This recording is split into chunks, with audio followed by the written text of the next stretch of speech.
I just feel so welcomed here. And actually, I grew up in Fort Worth. I don't know if you knew that. And the irony, and many of you know why this is ironic, that our nickname, maybe it still is, in Fort Worth was Cowtown. So who knew, maybe there was destiny that I would write this great critique of cows. But, or at least I think it's great. So yeah, I grew up there in the 50s, and it was a very, difficult time for a lot of us. It was during the McCarthy era, and the FBI actually came to our door. That's a longer story, but, it was quite a way to grow up with parents who didn't quite fit in, so I sort of learned that, I need to absorb from my friends, but also think as my parents did. So, but after I graduated from college, I was really lost. And unfortunately, though, I decided to go to college and study history, which was great, but it doesn't exactly tell you what to do when you graduate. And so, but the good fortune is that I graduated in the 60s during the Lyndon Johnson regime, where there was a war on poverty. Now listen to this, young people. Our government was paying kids like me to go door to door. I was hired by the Philadelphia Housing Authority, right? To go door to door in the poorest areas of Philadelphia to help people come together to deal with their crisis of poverty, and then to demand what the public had said it would do to help them, and that the public wasn't doing to help them. And I got very close to these women, one of them particularly, and she died of a heart attack, and she was only 40 years old. And I knew that my friend Lily died not of a heart attack. Lily died of poverty. Poverty we can change. And so it just motivated the heck out of me. And I had the good fortune then, within the next year or two, I had free access to the agricultural library at Berkeley, California, an amazing library. At the same moment, then, this was the late 60s, when a book just exploded, a book by a Stanford professor, Paul Ehrlich. Some of you in my generation might remember the population bomb. And it was like a bomb going off.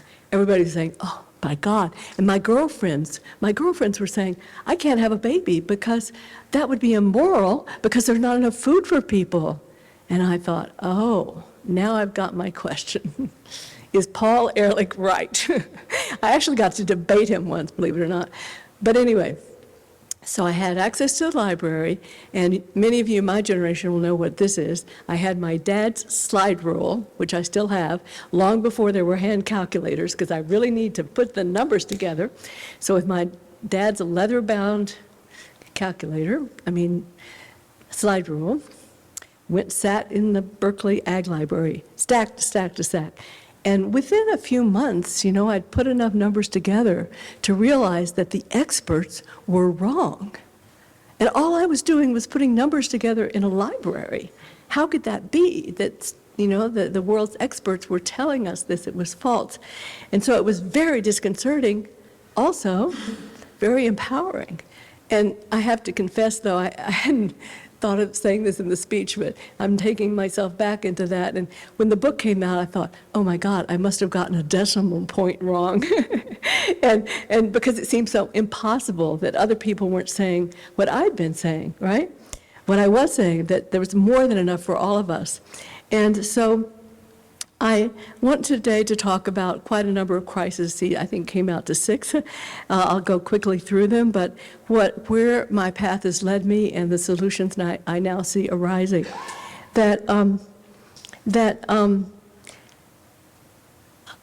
Despite my book, and a lot of people reading it, and I'm very touched by that because I thought it might appeal to 500 people in the greater Bay Area, but anyway, I was wrong. But we still have about 30% of our global population does not have consistent access to the food they need. I mean, it's incredible. More than 1 in 5 children, this is the statistic that just literally tears me apart. I don't know how many of you have studied nutrition, but stunting, you hear about childhood stunting, and you think, oh, they're a little short. Stunting means they have been so deprived that yes, they're stunted in height, but they're also physically and mentally a challenge too. It's a lifelong impact on them. 1 in 5 of the world's children. So there's still this intense hunger. And I have here 900 million still face severe food insecurity. And here at home, we are one of the world's leading food producers and certainly agricultural exporters, and yet a quarter of American adults face food insecurity, meaning they are not always sure where the next meal is coming from. So this continuing, not just threat of hunger, but the actual harm of hunger. Crisis 2, that we have become blind still, even after all this time, to the waste and destruction that is built into our dominant food system. So the waste, of course, I first woke up to when I put these numbers together and I said, wait a minute, we use 80% of our agricultural land to produce livestock, and they give us 18% of our calories. And so that doesn't seem very smart. We're such a bright species, and we use cattle as a great shrinking machine. And so, given all of that, I have, always, people call me a vegetarian, but I, more and more, because of the things I'm going to be talking about today, realize that this food choices affect so much. It's not just about being a vegetarian and not killing animals and not being as wasteful, but I call myself now a planetarian, because what we eat affects the entire planet, and that's what the rest of my talk is really about. So the crisis 3 is that our food system is a climate disaster. It's responsible for 37% of greenhouse gas emissions. Livestock contribute more than their fair share. They contribute about 40% of methane, and methane can be from 25 to 80 times more impactful climate-wise than carbon dioxide. And that doesn't even include, what we use to, all this import and export of food, that much of that is unnecessary. Crisis 4, I really want to single this out because anybody talks about it, is the poisoning of farm workers. 44% of farm workers all around the world have experienced some effect of farm poisoning every year. And so that doesn't even count, of course, the residues of pesticides that you and I eat every day if we're not eating 100% organic. Crisis 5 is water degradation. The poison of farm worker poisoning. Then 5 is water degradation. It's a huge problem. That all of that, so much of the agricultural chemicals that are used in the production of our food supply end up down in the Gulf of Mexico, basically. They run off from our rivers into the Gulf of Mexico. And the last count, that was so severe that we have created an oceanic dead zone in the Gulf of Mexico that's equivalent to combining the state of Delaware and New Jersey, a dead zone where ocean life is being destroyed. And there are now 400 of these around the world, these dead zones from this kind of runoff. So that's pretty bad news. And I also learned, sorry, I moved this down. Crisis 6 is the biodiversity challenge. And that was not on my radar when I wrote Diet for a Small Planet. And now we know that in the last half century, we've lost 69% of wildlife populations. And scientists tell us that livestock production is the main way that we are causing this speeding of species loss, that it's 100 to 1,000 times faster than any kind of natural process. And 80% of the deforestation, which is, of course, key in that biodiversity loss, in the Amazon, is for cattle production. And, of course, the Amazon area is a huge home to incredible biodiversity. And about a fifth of the Amazon forest has been destroyed, and 80% of that transformed into pastures. That was just the statistics behind what I said. So here in the 50th anniversary edition of Diet for a Small Planet, I quote, do you know the natural historian David Attenborough? He had some amazing, I Google him because he had some amazing shows on television about in wonderful images of animals all over the world. But I quote him in the new edition, we have destroyed so many species, largely in feeding ourselves, that we face the sixth great extinction. To avoid planetary disaster, says Attenborough, we must reduce the area we farm. Choosing plant-centered diets could cut in half the land and still produce plenty of food for all. So if you're a fan of his, I was just he nailed it. He nailed it. We can also reduce water use, as I was alluding to. Irrigation for agriculture is about 70% of fresh water use, and it takes 1,800 gallons of water to produce just 1 pound of beef. So that is another part of our crisis. Another is the health crisis that we face as a result of this really destructive and unnecessary food system dynamic. Now, that was what I didn't fully grasp at all when I wrote Diet for a Small Planet. I didn't know, it came out much, much later, the hazards of red meat. And very few people know that in 2015, the World Health Organization gave out the alert that red meat is a probable carcinogen, and processed meat, like hot dogs we feed our kids, is a known, proven carcinogen. And I reported that I was being interviewed on NPR for the 50th anniversary of Diet for a Small Planet, and I said that, and the interviewer challenged me. He said, that can't be true, that can't be true. I said, okay, while we're talking, turn on your computer if you're not there and Google it, and later in the interview he said, oh, I guess it was right. So it was so shocking, even to this very educated person, that that we did not know that. And most, of course, nobody knows that. That was out there now for almost about a decade. So, and we now appreciate that eating meat is a risk factor for diabetes, which is now harming more than 1 in 10 Americans. And the other thing that I didn't appreciate that is behind all of what I'm saying is how the degradation of food. I knew that, the problem of concentrated control in a few corporate powers is behind so much of what I'm talking about. But what happened just in just in the last couple of decades is this intensification of production of ultra-processed foods, i.e. junk food.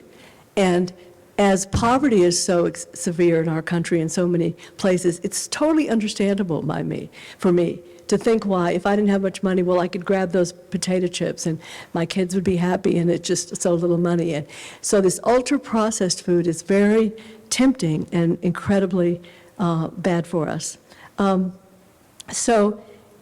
takes out the nutrition and it adds in starches and vegetable oils and sugars and cosmetic and, colors and flavors and emulsifiers. Today, 60% of the calories Americans eat are of those empty calories, 60%. And it is increasing the degradation, not just among the wealthy countries, but the people who are hurt the most maybe are in the poor countries, right? And so I traveled with my daughter. You'll see our book, Hope's Edge, there. And as we wrote that book together, focusing on the positives, what people are doing to address these worldwide, we were in rural India, and we'll never forget driving, there were no billboards, only poor people, and the eucalyptus trees were all painted with Pepsi signs. And I talked to a doctor there, and he said, yes, I used to have to treat people from lack of calories from hunger, and now I have to treat them for diabetes. These kids are drinking, are just sold this ultra-processed and junk food like that. And so we now know that ultra-processed food risks not only diabetes, obesity, heart disease, stroke, cancer, frailty, but also depression, and therefore it all leads to earlier death. And that all of this has helped make obesity an epidemic. Since 1970, childhood obesity has multiplied fourfold. And 2/3 of Americans now are overweight or obese. So this is the diet that corporate America is feeding us, and it's so easy to point fingers at people who are choosing the wrong diet. But again, if you're living in a poor neighborhood with only a 7-Eleven or something, what are you going to do? So as a result, our food sustainability in the United States, do you know where we rank in the world? We rank 45th between Uganda and Morocco in our food sustainability. So, but I have another stat that's not in here that I want to throw out on there. Another reason we rank so low is because of our overall economic inequality. And we think about, middle-class country. No. We rank about 120th. It varies a little bit, but let's say over 100 worst extreme income inequality in the world. We're not even, our peer countries, they're all in the top, at least in the top 30. So that's another misthinking about who we are. We're not this middle-class country. It's a country of extremes. So I really now, let's see, where am I? I am shocked. I'm glad I can still be shocked, and I hope some of you are. A lot of you know more than I do about this. But I still am not inured and not giving up at all, because I believe that fundamentally we all come into life wanting to solve a problem. Little kids, they want to make things work, and they want people to get along. And so we evolved as problem solvers, and with so much at stake now, I believe that we can begin to shift if we believe it's possible. So I want to turn to the good news, and then have time to talk to you. So the proof is in the sense of some good news that eating, a plant-centered diet is all these different advantages, from boosting our immune system and reducing disease risk and cutting incidence of diabetes by over 40%, all in all. And so it is associated with a lower mortality. That is part of the good news. And also, we could cut greenhouse gas emissions from agriculture by 2.5-fold just in 25 years by moving to plant-centered eating. Now, another part of what I love to mention is that other countries are stepping up publicly, nationally. I'll just mention a few because they're very, very different countries that I've been looking at. Sweden, Netherlands, UK, Brazil, and China have all stepped up with guidelines for more plant, less meat, let's put it that way. In 2018, that's some time ago, the Netherlands, there was an advisory body there that has recommended to the whole country to cut greenhouse gases, et cetera. And 72% of the Dutch agree that they should be eating less animal protein, more veggie protein, and the vegan industry is now working with the government to ensure that the goal is to reduce animal protein in the Dutch diet from 60% to 40% in the next 6 years. And the Swedes, more than a fifth of Swedes are now planning to reduce their meat consumption. And here, 23% of Americans are moving to what we call flexitarian diets that aren't necessarily vegetarian, but are definitely more in the plant world. And even Brazil, I love this, even Brazil, you know, they're the big beef producer, and the number of vegetarians has nearly doubled in one 6-year period. The number of Brazilian vegetarians doubled. So that was pretty amazing. So going deeper, you know, the thing I love about thinking of what we eat as the solution, we choose it every day. Every day we can feel part of the solution. You know, we can't always feel part of the solution to our democracy crisis, but we can, you know, feel that personal connection. That's why I love it so much. I named the real crisis that in a lot of my writing, it's not a scarcity of food, it's a scarcity of democracy. And so what does that mean? Democracy is pretty simple in my understanding of it. Democracy means that, sure, we're never going to have totally equal voices in public choices, but democracy definitely means we each do have a choice, and one that is easy to exercise. We don't have to wait hours in line or deal with confusing gerrymandered lines or, you know, and fight the disinformation from money-driven messaging and disinformation.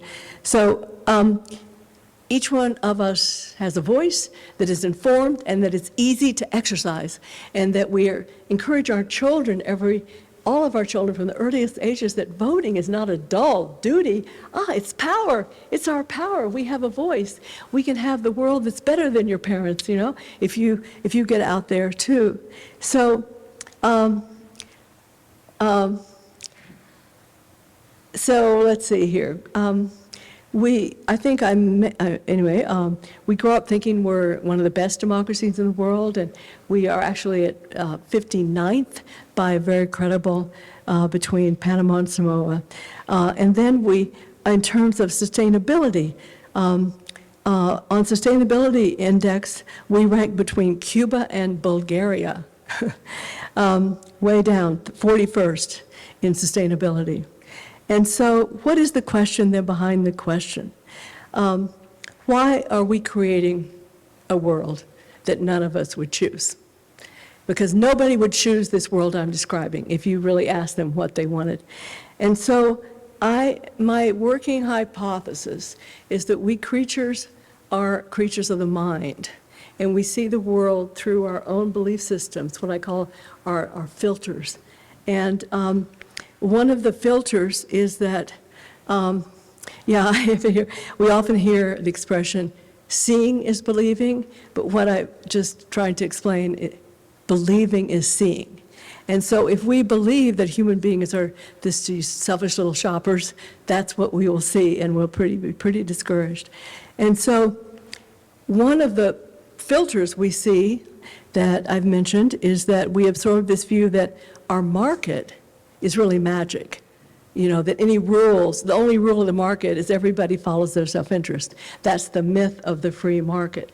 But every market has rules, and our primary rule is our market brings highest return to those who already have the wealth. And that's why we have a few billionaires who control as much as half of the population. So we have to understand that we have to create more rules that keep wealth and income distributed so that we can all participate in a market, because I don't think we all want state planning. You know, that's the bugaboo, that's the evil Russian whatever failure. But we want a really free market that's not dominated by a few giving us junk food is the only thing we can afford. And we want to set rules that enable enough of all of us to have a living income so that we can participate in that market, because it's certainly not free if you can't participate in it. So we have to go really deep. We have to go really deep in exploring what we think about our nature, because if we hold this frame that we're selfish little shoppers, it's pretty much not going to work, and it's not accurate. So I start with this. This is what I've been working on for probably 25 years to, what are our deepest needs? And I've come up with 3, and think about this, before I say mine, start thinking of what are yours, because I've had 3. three that are essential. Almost people will starve if they don't get them. People will go on hunger strikes. It is we need a sense of agency. That is, we need to have power. We hate feeling voiceless, and that's why so many Americans are angry and join MAGA, right? Because they're angry, they feel powerless. So we need a sense of agency, and we need meaning in our lives. Not just that, oh, I've got a job, but it doesn't mean anything. We need to feel that our actions really count. So we power, meaning, and we also need connection. We don't need this othering, they're all bad, but what is our connection? Not just like the migrant thing, which drives me crazy, the blaming the migrants. Well, they're people, and are they really hurting us? What are the ways that, it's not just pointing fingers, in other words. There may be ways we can improve our immigration policy, but not just by blame. So I think that what I'm trying to get at is that we need the sense of power, that is agency, we need meaning, and we need connection, not just othering, not just connection with our little tribe, but to really appreciate our connection with all the earth and its beings. And so now, I often say, some of those can be met, or all those three could be met by Al-Qaeda, by a terrorist group. You can meet those power, meaning, and connection needs in terrible ways, right? But there's only one way of living together that meets those needs constructively, and that's what I call democracy, or living democracy. Democracy is a practice that you're doing here in El Paso, or at any level in your community, or in your church or synagogue, where people feel power, meaning, and connection. And that is what democracy means. And what is then, how do I define democracy? It's another trio. I love trios. One is defined by the wide dispersion of power. So nobody is like the dictator and telling others to shut up, but listening, and everyone has some voice, no one is completely powerless. Two, that there is transparency in public decision-making. We know we have to get rid of the influence of private money, but as we do, we need to know, who's paying what legislator, what money, it has to be transparency in public affairs. And third is an ethic. So wide dispersion of power defines democracy. Transparency defines democracy. But there's also an ethic. And I call it an ethic of mutual accountability. And I love to quote here Rabbi Abraham Joshua Heschel, if any of you ever heard of him. He once said, "Some are guilty, but we're all responsible." And I just love that. I love that. Yeah, we have to put some people in jail, right? But where were we when the public system for our schools, they failed that kid who's now in jail? So yes, some are guilty, but all of us are responsible. I just love that quote. And the next question then is, how is we, regular people like us, how do we get better at naming our shared problem of our corruption of democracy and reaching out to our friends? And fortunately, now, and I'm proud to say, proud, maybe not the right exactly, I'm kind of proud, but I am delighted to say that I feel connected to a democracy movement that has been growing for the last decade that is naming what I'm naming. And it's still not where it should be, but one of the most transformative moments of my life, I'm going to be talking about this in a minute, but I decided that I would join in a 100-mile march for democracy and sit in, against the law, sit in on the Capitol steps for the Voting Rights Act, the John Lewis Voting Rights Act in 2016. And I didn't think I could walk 10 miles. And I walked 100. And I made it. And we were arrested and put in a big holding pen. And every piece of it was meaningful to me. All the conversations I had, some young, older people walking, and we talk, and then we put us in the holding pen. I spoke to a military person who was so moved by our broken democracy, and I didn't expect to have him in this. And there was one moment I have to share, though, that was so great. We're sitting on the steps of the Capitol, and there's a woman in front who came dressed as the Statue of Liberty. Good for her. And the police came and carried off the Statue of Liberty. They carried this woman, put her in the police car, and took her away. So that was. But so the point is that there are opportunities. There's not always a march like that we can take part in. But I have to say it was life-changing.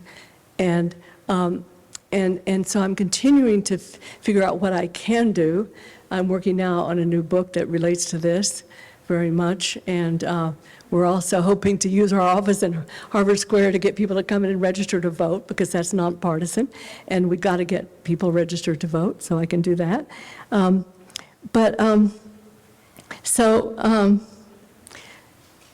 Another piece that I want to leave you with that keeps me going in terms of the good news, and I bet you that a lot of you would agree with me, you can tell me if you don't, but human beings don't need proof of success, proof of optimism, I know this is going to work. We humans, what we need is a sense of possibility, that my stepping out might just be the turning point, or it might, you never know who's watching, I always say, who might be involved because, oh, they did it, then maybe I could do it. So I've decided that, here I quote my beloved, now past, Hans-Peter Dürer, a German philosopher in a cocktail party in Germany. He said to me once, Frankie, my nickname, Frankie, what you're saying doesn't make sense, because in our world, there are no parts, there are only participants. So if we live with that idea that we're all participating, then that helps us realize that every act, someone is watching, and we never will know who. So I just love Hans-Peter for that quote. And that means that we'll never know the full impact, but certainly we will give someone hope. And hope is not for wimps, is my slogan. Hope is power. Hope, because people who don't have hope are just kind of putting their head in a pillow. That's not courageous. So shedding stories of possibility is empowering. It's not just nicey-nice stuff, and it is fueling our energy. And so I look for, you can imagine, I look for stories of possibility. And one of my heroes, I try to remember, it's an easy name to remember. His name is Jules Pretty, just like the word pretty, but I pronounce it Pretty, I don't know. But Jules Pretty, he was in the UK. And he did a study. His life purpose, he's in Essex, anyway, his life purpose is to track the emergence of grassroots citizens organizations all over the world. And he has identified 8.5 million what they call intentionally formed collaborative groups achieving sustainable farming and forests, self-organizing community bodies aligned their farming and forestry with nature, and have emerged almost in all low-income countries. This is just in the low-income countries. And it's just, together they're reviving a land area nearly the size of India. And not too long ago, I had the honor of being in Brazil, where I got to visit with people who are in the landless workers movement in Brazil. Because in Brazil, a tiny percent of the landowners control most of the land, but there's a great deal of that land that's not being used. And they decided just to risk their lives, and a few were killed in this, but taking over unused land and saying, hey, our Constitution says that agricultural land is to serve agricultural purpose. If it's not being used, then we're entitled under the Constitution to use it. And so they have now retrieved nearly 19 million acres, 70,000 families, and it's all organic and cooperatively run, organic farming run in a cooperative way. And so I think of it as democracy for sustainability and the climate and in all that way. And so my final story of possibility comes from India, where I was at COP's, that climate summit a few years ago was in Hyderabad in India, and I got to go to that. And I said, I have some spare time, and I've got some money, and cabs are cheap in India, so I want to go visit these people I've been reading about. And this women group that I've read these amazing things, could it be real? So I got a cab, he drove me out, and these lovely women in their beautiful saris, they sat around me, they took a time out of their busy days on this mat, and they each one went around and told me their story. And this is the story. 3 decades ago now, they said we had no power. We didn't have power with our husbands, our families at all, in the neighborhood, in the village, in no power. And then suddenly we had an idea. After our kids were in bed at night, we'd come together in one person's shack, or what do they call their homes. They were very modest, let's put it that way. And after our kids, and we each put in a little bit of our money. And gradually we'd get enough so one of us could buy a few acres. And what we would do with it, we'd make it organic and we'd make it multi-crop, not because they were growing commodity crops and they were, not making much money and had terrible diets. And so they did that, and it began to succeed, and they became so successful. They got their own radio station to spread the word. It went, last time I looked, it was 75 villages, but also other people. It's called the Deccan, D-E-C-C-A-N, if you want to look it up, Deccan Development Society. This model is spread to many other countries. And so it's really an impressive story. And there was one moment, though, that I want to share with you as I begin to wrap up, because it's my key point. I was walking out of the village thinking, oh my gosh, I was so moved. And I heard this rustling, because it was up a hill. They had to get to me to get to the taxi. And I turned around, and the women were just rushing at me, and they were saying, wait. Somebody was translating for us, and we forgot to tell you the most important thing. And I said, I stopped. I said, wait, taxi. I stopped. The most important thing is that we found our courage. And that, you can see, it moves me now. It'll stay with me forever, because I think of that every day, because I feel like, courage comes from the French cœur, heart. It makes what makes your heart pound is over, when your heart pounds and you feel that you've got to do something and actually do it. And so that has really been then the journey of half a century. That my conclusion is that we humans are good enough. We're good enough. Our real problem is that we are pack animals, which isn't a bad thing if we're going in the right direction, but a pack animal heading over a cliff is really dangerous. So we've got to recognize about ourselves, we're not antisocial, we're too social maybe. We are so influenced by our peers. And so who we choose as our friends is so important. And because we will become more like them, even if we don't want to sometimes. But my point is that we can find friends who will challenge us, who will, by their behavior, encourage us, because they are doing something that scares them, and say, hey, you could do this too. And so here, I love to quote my hero, Eleanor Roosevelt. Eleanor Roosevelt said many wise things. My favorite is, do something every day that scares you. And I have a little plaque in my office now with Eleanor on it. So, we can choose our friends well, not then that just pat us on the back, but friends who challenge us, friends who are more courageous than we. And then I believe we become more courageous. And knowing again that because everything is connected, remember Hans Peter, no parts, only participants. Someone is always watching. There will always be ripples, even from our non-action, right? But positive ripples from our action. So I would like to close with the words of a poet that is like the mood I would like to leave us in, Denise Levertov. It's called Beginners.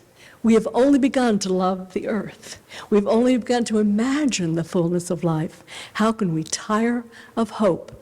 So much is in bud.